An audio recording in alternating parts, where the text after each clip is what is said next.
नमस्कार, न्यूज़ अब तक में आप सभी का स्वागत है। मैं हूँ रोहित। इस वक्त हम खड़े हैं डॉक्टर दीवान सिंह गुरुद्वारे के यहाँ पर, और आज गुरु नानक जयंती के दिन आज यहाँ पर बहुत ही जोरों शोरों से यहाँ पर लंगर चल रहा है। और ये हर साल लंगर यहाँ पर होता है, लेकिन आज आप देख सकते हैं यहाँ पर काफ़ी ज़्यादा यहाँ पर भीड़ है।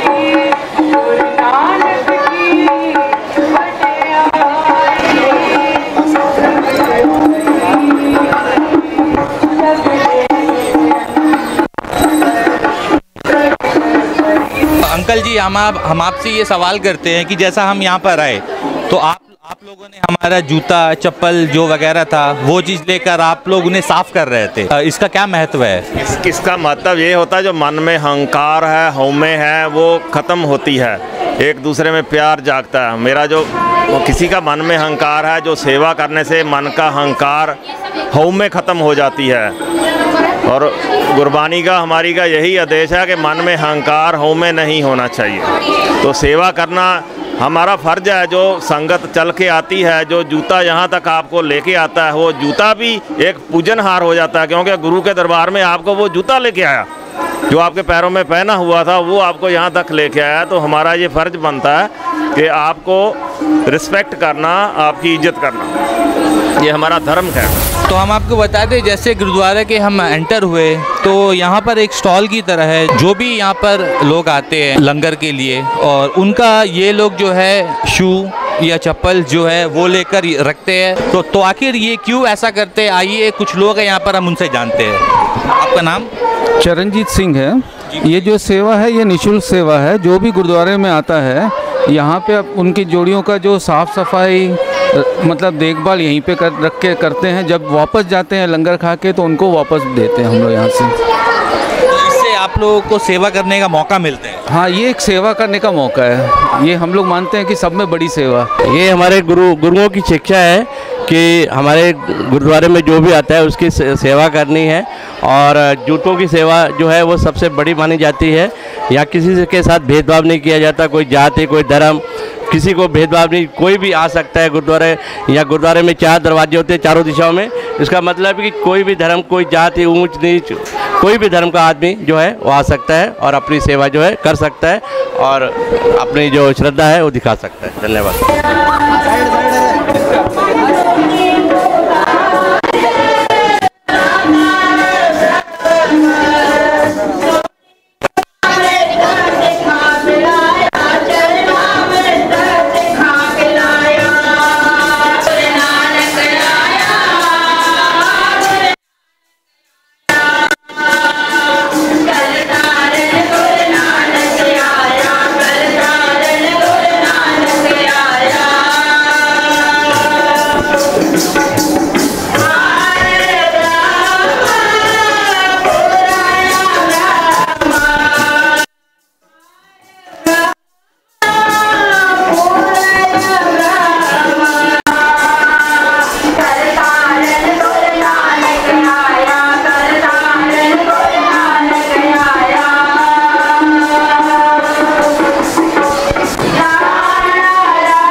तो अब एक अंकल जी हमारे साथ हैं और हम इनसे जानेंगे गुरु नानक जयंती के बारे में। हम जहाँ पर खड़े हैं डॉक्टर दीवान सिंह जी के गुरुद्वारे पे, और उसके बारे में भी हम जानेंगे। अंकल जी, आपका नाम क्या?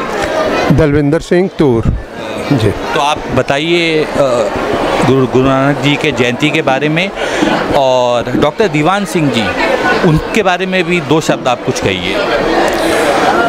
गुरु नानक देव जी सिखों के पहले गुरु, जिनका जन्म स्थान ननकाना साहब, जो आजकल पाकिस्तान में है, 1469 में इनका जन्म हुआ।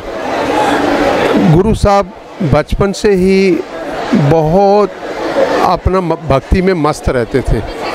इनके बचपन के कई कौतक हमारे सामने आए। उसी टाइम से ये गुरु साहब अपने भक्ति में इतना लीन रहते थे कि इनके जो पिताजी थे मेहता कालू, उन्होंने इनको पंडित के पास पढ़ने भेजा।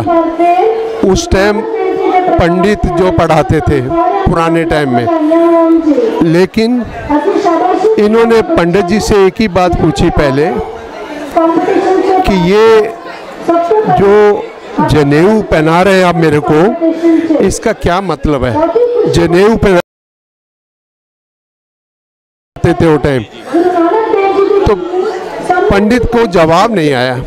उन्होंने कहा कि ये आपकी रखवाली करेंगे, ये आपकी रक्षा के लिए जनेऊ पहनाते हैं। वो कहते हैं मुझे ऐसा जनेऊ पहनाओ जो मेरा सारी उम्र मेरी रक्षा करे। ये जनेऊ मेरा सड़ जाएगा, ये ख़त्म हो जाएगा, फिर दूसरा पहनना पड़ेगा। तो इन्होंने जनेऊ नहीं पहना और बाद में धीरे धीरे इतना पॉपुलर हो गए कि इन्होंने पैदल यात्राएं की और अपने साथी मर्दाना और एक इनके साथी बाला, दोनों एक हिंदू एक मुसलमान, उनको साथ लेके इन्होंने बहुत लंबी लंबी पैदल यात्राएं की, लोगों में ये प्रचार किया भगवान एक है, गॉड इज़ वन, और हम सब उसके बच्चे हैं। और इनकी मेन शिक्षा जो थी, नाम जपो, भगवान को याद रखो, भूलो मत, और वंड छको। आपके पास खाना भरपेट है, लेकिन आप गरीबों का भी ख्याल रखो, जिनके पास खाना नहीं उनको भी खाना दो। और साथ ही साथ किर्त करो। किर्त करो समझते आप, मेहनत करो, कोई चोरी यारी ऐसा लूट मार कभी मत करो। इनकी ये शिक्षाएं मेन थी जो इन्होंने प्रचार किया, लोगों ने बहुत पसंद किया और सब धर्मों के लोग इनको अपना गुरु मानते थे। आज आप देखते हैं पोर्ट ब्लेयर में कितना रश है, इसमें सब धर्मों के लोग हैं, सिख ही नहीं है, इसमें हिंदू मुस्लिम ईसाई सब लोग हैं, क्योंकि ये सांझे माने जाते हैं। तो आखिर में इनका देहांत वहाँ ननकाना साहब, ये अपना पाकिस्तान में गुरुद्वारा है, तो वहाँ इनका देहांत हुआ आखिरी में, लेकिन इन्होंने जीवन भर लोगों की सेवा की। डॉक्टर दीवान सिंह साहब के बारे में भी बताइए, जिसके नाम से ये गुरुद्वारा बना है। डॉक्टर दीवान सिंह काले पानी के नाम से मशहूर हैं। उनका ये गुरुद्वारा में हम बैठे हैं, ये गुरु घर उनके ही नाम से है। उनका बहुत योगदान है इस गुरुद्वारा को बनाने में, उनका इतना कंट्रीब्यूशन है, क्योंकि डॉक्टर साहब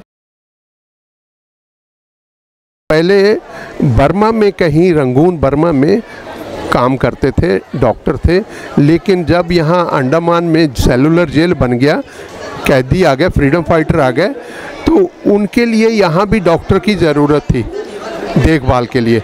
तो डॉक्टर साहब उनकी रक्षा के लिए या उनकी सेवा के लिए बर्मा से खुद यहाँ आए और यहाँ आके उन्होंने जितने भी फ्रीडम फाइटर या कैदी थे उनको बहुत ही सेवा किया और उनको ऐसा महसूस होने लगा कि डॉक्टर साहब भगवान का रूप हैं। वो उनको बहुत सम्मान देते थे जितने कैदी थे। लेकिन आखिर में 1937 में उन्होंने सोचा कि मैं एक बिल्डिंग बनाऊं, गुरुद्वारा बनाऊं जो सिविलियन हो। उस टाइम यहाँ एक ही गुरुद्वारा था, पुलिस गुरुद्वारा, और उन्होंने पब्लिक के लिए ये बिल्डिंग का निर्माण किया। लेकिन सबसे बड़ी बात यह है कि ये जितना कंट्रीब्यूशन है, जितनी भी ये लकड़ी या जंगल से काट के लाई गई, ये सब फ्रीडम फाइटर और कैदियों ने हेल्प किया। एक भी पैसा खर्चा नहीं हुआ, सभी ने रात दिन काम किया। और आप लोगों को जान के बहुत हैरानी होगी, ऊपर में गुरुद्वारा का प्रकाश हुआ, नीचे में स्कूल चलते थे, एजुकेशन। आप सुन के हैरान होंगे कि यहाँ तमिल की भी एजुकेशन दी जाती थी, तमिल, मलयाली, पंजाबी बच्चों को सिखाया जाता था। तो इसलिए डॉक्टर साहब बहुत पॉपुलर हो गए यहाँ। अंडमान में सब धर्मों के लोग उनको अपना गुरु की तरह मानते थे, और मैं तो बहुत ही उनको सम्मान करता हूँ कि हाँ, ये गुरुद्वारा जो है ये गरीब लोगों के लिए एक तीर्थ स्थान है। जिसको कहीं रहने को जगह नहीं मिलता वो गुरुद्वारा में आके रहता है।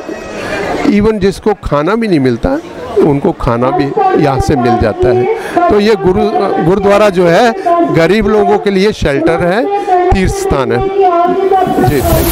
अब हमारे साथ और एक अंकल जी भी हैं जो काफ़ी बुजुर्ग हैं, और डॉक्टर दीवान सिंह साहब का जो ये गुरुद्वारा जो है इसके बारे में ये कुछ हमें बताएंगे। तो आइए हम इनसे जानते हैं। सबसे पहले अंकल जी आप अपना नाम बताइए। हरि नारायण अरोड़ा जी, इस गुरुद्वारे के बारे में कुछ बताइए। ये गुरुद्वारा 1935 में बनना शुरू हुआ था। यहाँ में खेती होती थी छोटी सी, पहाड़ी तो वैसी की वैसी है, छोटी सी खेती होती थी, और ये जगह अलॉट हो गई थी ये डॉक्टर गुरुद्वारा बनाने के लिए। डॉक्टर दीवान सिंह उस वक्त गवर्नमेंट सर्विस में थे। पहले जो हॉस्पिटल होता था, बड़ा हॉस्पिटल, वो रॉस आइलैंड में होता था, और डॉक्टर दीवान सिंह का क्वार्टर भी वही में होता है, वही था। वो जब ये ज़मीन अलॉट हो गई उनकी मेहनत से हुई, तो यहाँ में फिर गुरुद्वारा बनाना शुरू किया। वो टाइम में छोटे थे, यहाँ में खेलने को आते थे, नीचे गड्ढे होते थे, पानी भरा होता था। यहाँ में लकड़ी का जो बिल्डिंग बनाया ये बर्मी कारपेंटर थे, बर्मा के।